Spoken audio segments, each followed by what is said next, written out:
Think hacking is just for criminals? Think again. In a world where cyber threats are everywhere, ethical hackers are the heroes protecting our data.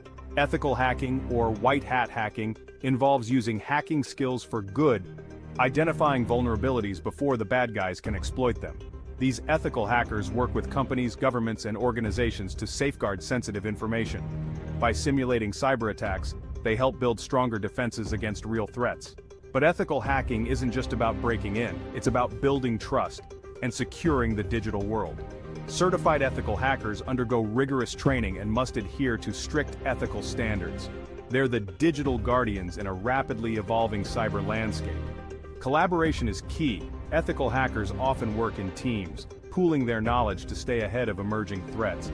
In a world where data is power, ethical hackers are our frontline defenders, ensuring our digital safety.